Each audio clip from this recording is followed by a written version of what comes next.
Je sais pas par quoi commencer, les gars. Mais heureusement qu'il est là. Jude Bellingham. Sans lui, cette équipe d'Angleterre aujourd'hui.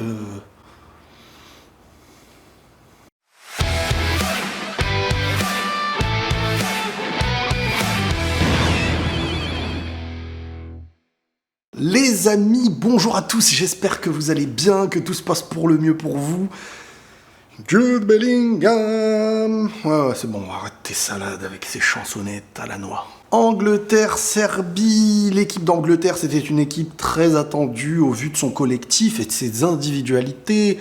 Walker, Stones, Bellingham, Saka, Harry Kane, Rice, Alexander-Arnold, Foden. Et au final, franchement, au final, un 1-0 qui aurait largement pu être un 1 partout, que ça ne choquerait personne et qu'au contraire, les mêmes reproches qu'on ferait à 1-1, on pourrait les faire à 1-0. Parce que, hormis ce but venu de, je ne veux pas dire un exploit, c'est une tête, c'est un bon déplacement, il est au début, je crois, de l'action, il va jusqu'au bout, Bellingham, et de sa première mi-temps magistrale à mes yeux sur le milieu, dans le ballon, en fait le ballon passait par lui partout, et à l'image du Real, mais en équipe nationale, c'est un joueur qui sait être à la construction, à la finition, qui est partout. Mais quelle importance il a. Comme je vous dis, nous on est en mission, les Madrilènes dans cette Ligue des Champions. C'est de prendre un ballon d'or, que ce soit Bellingham, Vinicius. Moi là je suis entre Vinicius et Bellingham pour aller chercher un ballon d'or. Alors après la saison en club, pour moi c'est Vinicius. Ensuite, voilà, que ce soit Bellingham qui marque des points, Vinicius qui marque des points, c'est tout bénef pour moi. L'équipe d'Angleterre qui gagne ou qui perd, je vais pas vous mentir, je m'en fiche. Mais si elle peut aller le plus loin possible pour un Bellingham, moi je dis pas non. Mais maintenant les gars, on va pas se mentir, l'équipe d'Angleterre elle est totalement décevante. Et on se posait tous la question.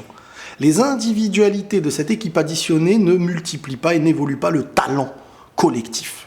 Et ça, c'est quelque chose qu'il faut se mettre dans la tête. Additionner les bons joueurs ne fait pas de ton équipe tous ces joueurs-là. On prend leur niveau en club et ça veut dire que s'ils sont à côté, tout le monde sera à son meilleur niveau. Parce que non, quand il y a de nouveaux leaders techniques dans une équipe, là où tu es peut-être leader technique dans ton club, tu laisses... Tu vois, c'est comme une aura. C'est comme... il y a des choses qui s'estompent chez toi pour que l'autre... Et c'est là la différence d'un poids. Je vous avais fait... Je ne ferai pas la comparaison, ça n'aurait aucun sens, de Bellingham, Foden et tout, c'est pas le même style, je vous en avais déjà parlé, mais je vous avais dit qu'en Angleterre, Foden ou Bellingham, c'était pas le même statut. Bellingham, il est mis au cœur du jeu. La priorité, là, dans cette équipe d'Angleterre, aujourd'hui, c'est de mettre le point central Bellingham. Alors, il y a Harry Kane et tout, mais Harry Kane... voilà, c'est la finition, on va dire, du travail. Il y a un Bellingham, aujourd'hui, les équipes où il joue, c'est une équipe avec et une équipe sans lui. C'est pas la même chose. Parce qu'il est partout. Parce qu'il fait tout. Parce qu'il sait être rugueux, sans ballon, technicien et artiste avec ballon, finisseur, d'une manière d'un grand joueur, d'une frappe de loin, mais aussi finisseur d'un bout du pied, d'une tête, avoir le flair. C'est un joueur moderne qui sait tout faire.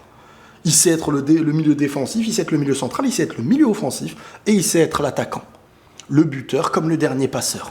Imprévisible à tous les moments. Et un joueur comme ça aujourd'hui, c'est celui qui pour moi s'instaure numéro 1 de son équipe. Et on le voit sur le match, comment? Mais il fait tout. Il fait tout, surtout en première mi-temps. Et en deuxième, c'était beaucoup plus sans le ballon, que ça a été un peu plus compliqué pour l'équipe d'Angleterre. Il menait 1-0. La Serbie osait plus de choses, mais malgré tout, ça n'a pas servi à l'Angleterre de... Enfin, je sais pas. Franchement, moi, cette équipe, elle me déçoit. Elle me déçoit parce que, à la rigueur, tu me dis... C'est une équipe, comme l'équipe de France 2018, comme le Real Madrid à certains moments, qui sait subir et qui sait tuer et gagner comme ça. Il y a des équipes qui ont prouvé qu'elles peuvent gagner comme ça. Et il y en a d'autres qui, quand elles subissent, sont en danger. Et à un moment donné, ce danger qui aujourd'hui n'a pas été récompensé pour l'adversaire, arrivera au moment où ça va être récompensé. Bon, certains me diront, et ils n'auront pas tort, les vrais matchs, la vraie compétition commencera en 8e, quand t'as les 3 premiers du groupe qui passent. Certes, l'Euro avant, on pouvait se dire, c'était... mais en vrai de vrai, aujourd'hui, avec la phase de groupe, il n'y a aucun suspense. Pour moi, il n'y a aucun suspense. Même quand t'as un groupe de la mort, bah, logiquement, t'auras les 3 plus forts qui vont passer. Et ça retire beaucoup de charme à mes yeux. Donc, une équipe d'Angleterre, une équipe d'Allemagne, une équipe d'Espagne, une équipe de la France, toutes ces équipes-là, on les attend en 8e, quoi qu'il arrive. Mais j'ai envie de revenir sur cette équipe d'Angleterre avec plein d'aspects. Déjà, les joueurs sous Pep, et quand ils ne sont plus sous Pep, il va falloir en parler. Que ce soit les Ruben Dias, Stone, Foden, Bernardo Silva, Walker, à City, quand ils sont totalement dominateurs, libres face à une équipe qui donc recule, que tu permets, hein, par ton niveau, par la tactique, par ce que le coach fait de toi, mais cette rigidité, cette rigueur de Pep Guardiola qui est obligé de tirer à 99 et des particules pourcentage de ton meilleur potentiel et niveau, il te laisse pas le choix. Si tu es sur le terrain, c'est qui ne t'a pas laissé le choix et que tu as réussi son test dans son laboratoire de fou. Mais dès lors que tu n'es plus là-bas, on dirait que cette rigueur n'est plus la même et tu vois un Walker qui redevient un bon joueur. Je dis pas qu'il passe du coq à l'âne, ou que je dis pas que ça passe de meilleur joueur du monde, meilleur joueur au poste, au dernier jour. Non.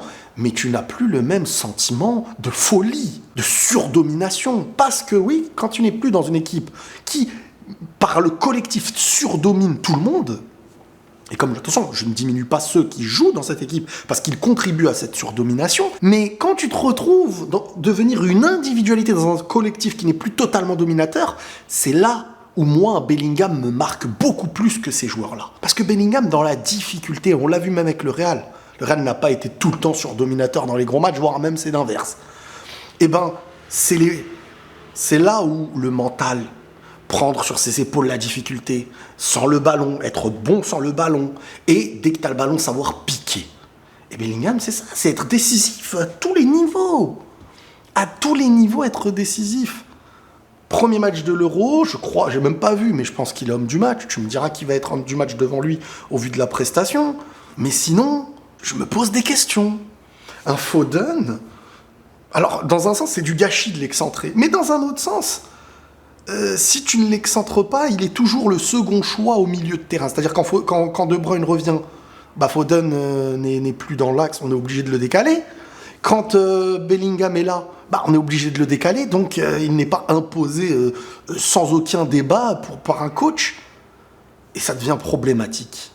Parce qu'en vrai, tu lui tues aussi son potentiel. Et tu lui tues son potentiel. Parce que lui, il peut exploiter son niveau dans l'imprévisibilité d'aller à gauche ou à droite. Mais en le mettant sur un côté, c'est des duels prévisibles.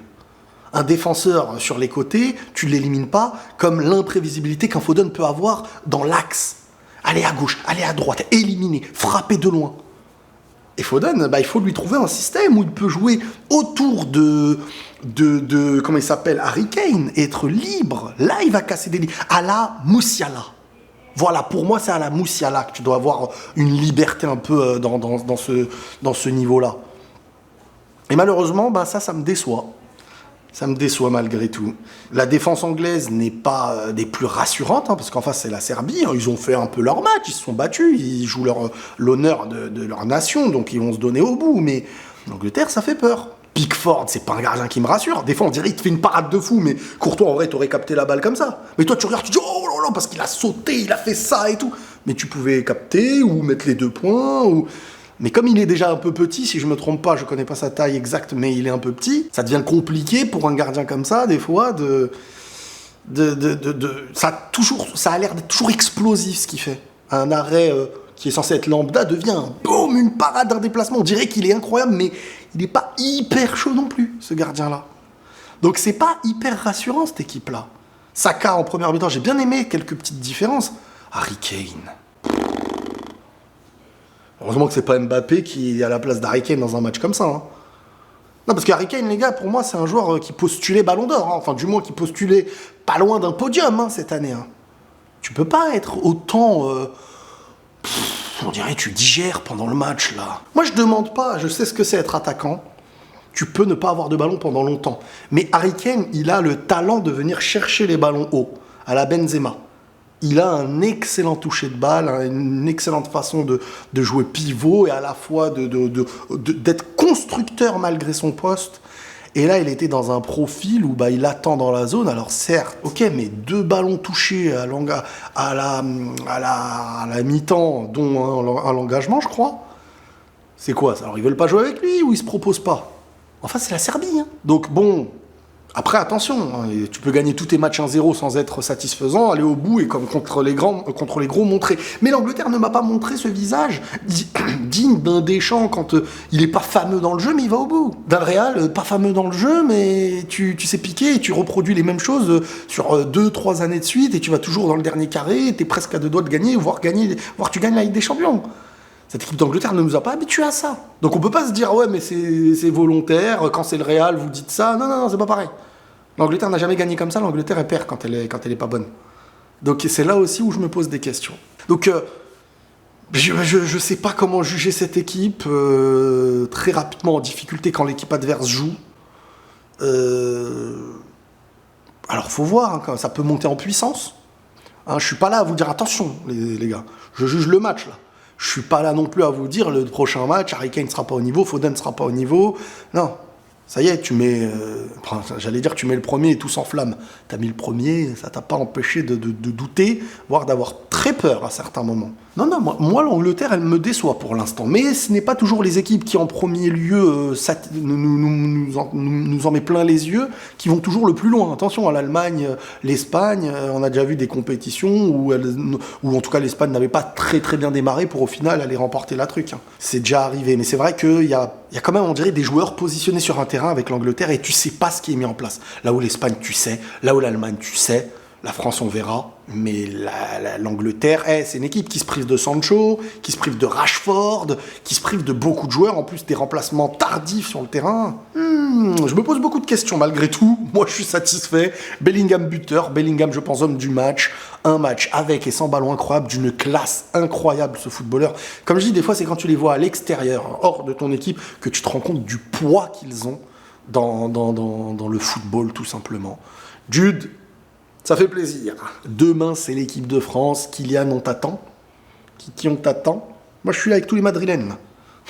Non, demain, l'équipe de France affrontera l'Autriche dans un match où, attention l'Autriche, et on se tiendra au jus pour tout ça. Prenez tous soin de vous, les amis, et la paix sur vous.